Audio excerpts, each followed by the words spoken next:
hauntedflower.com and hauntedflowerreviews.com, and that is Angel the cat. Some more DVDs and Blu-rays to review. I've got Storage Wars Volume 3, IRT Deadliest Rose Season 2 The Andes, Friends with Kids on Blu-ray, Margaret on DVD, and Fightville on DVD. Let's start with the movies. Friends with Kids stars Adam Scott, Jennifer Westfeldt, who is also the director and writer, and is married to co-star Jon Hamm, Kristen Wiig, Maya Rudolph, Chris O'Dowd, Megan Fox, and Edward Burns, all in this movie. The premise is that, you know, there's a group of friends, they're all couples, they go out and do things together, and then one day one of them gets pregnant, and then another one gets pregnant, and before you know it, the two characters played by Adam Scott and Jennifer Westfeldt, they're best friends, and they're left without kids and without romantic attachments. And so they get to talking, and they're like, you know what, I don't know if I'm ready to wait for the right one. How about you and I, who are best friends and know each other super well, have a kid together? So they do, and of course, eventually drama will happen. There is a very, very, very excellent scene where all these couples sit down together at dinner and really have it out after a few drinks, and it's totally worth watching just for that scene alone. But there's a lot of great comedy, and there's a lot of great dialogue, and I really enjoyed this movie. And for special features, you get audio commentary with Jennifer Westfeldt, Jon Hamm, and William Rexer. It's actually really good, purposeful commentary, too. They talk about how hard it was to get some of these cast members away from SNL to do the filming, and how they were like kind of thrown together on the weekends on very little sleep, and what scenes had to be filmed when. Like, they had to really fit in the scene with Megan Fox that takes place outside in the beautiful fall season in a park. You also get Making Friends with Kids, which is obviously making it. Fun with actors and kids, ad-libs and bloopers, you know, very funny. MJ rocks at video games with optional commentary. It basically shows that over and over and over again, they're trying to film a scene with Megan Fox and Adam Scott trying to play video games, and she's actually very good at Gears of War. There's a breakdown of anatomy of a scene with optional commentary, and there's deleted scenes with optional commentary. You should definitely check it out. I thought it was good. Next is Margaret. This one has like a weird backstory because it was basically on the shelf for about 6 years. Written and directed by Kenneth Lonergan, and it stars a pre-True Blood Anna Paquin as a young teenager who witnesses and somewhat causes a car accident that results in someone's death.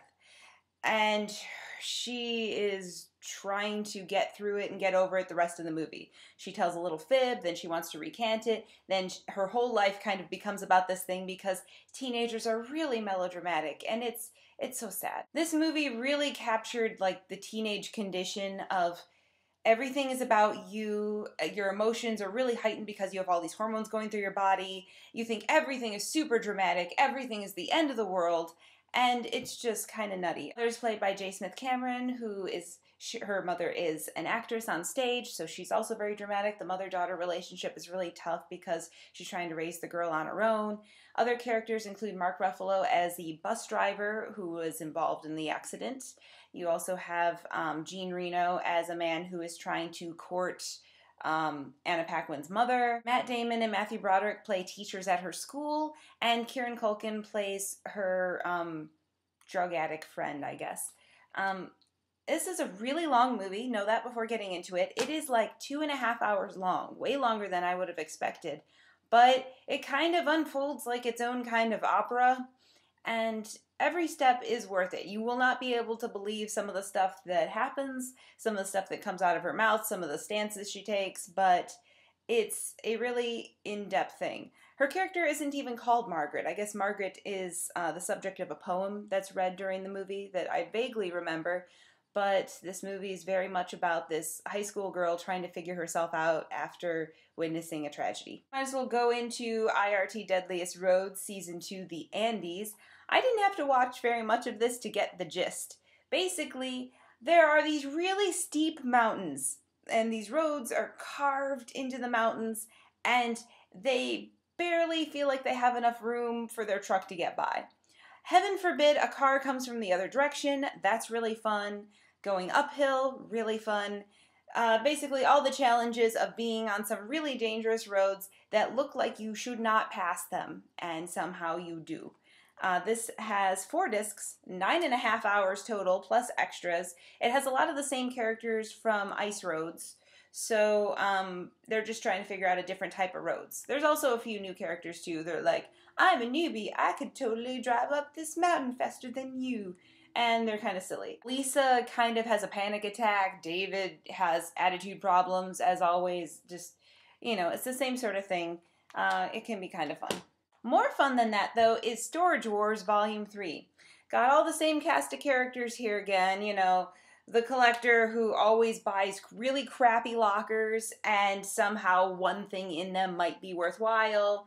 You've got the guy who's the mogul. He's actually got the successful business, the big warehouse, the big trucks, all the shirts with his name and catchphrase on it, and a crew. You have the married couple who have their own little shop. They recently doubled in size, so they're going through, oh no, we need to put stuff in the shop. And they have to take a few weeks off so they can actually run the shop. And the gambler dude who, this guy just is a jerk and wants to run up everybody's prices, and he thinks he knows everything, but he really doesn't. You also get a new character, Nabila. She doesn't get to be in the credits, but she shows up in several of the episodes as another bidder who is just really good at what she does. And she is more in the same line as Yup here. This has 16 episodes on 2 discs, a running time of nearly 6 hours, and has some additional bonus footage. It was a lot of fun. There's some really random stuff in here, like finding a teddy bear worth a lot of money. The collector finds a really awesome drum set and then goes to his friend who's in a band and has him autograph it to make it a little bit more worthwhile. There's a lot of random stuff in there, like full bedroom sets and things. Not a ton is really standing out in my mind right now. There's a lot of coin collections and some cool stuff.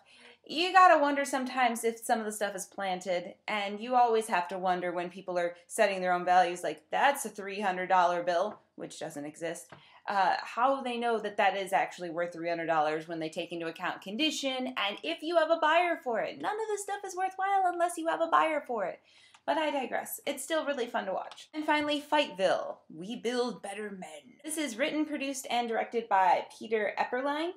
And this is kind of a fun look at the MMA sport.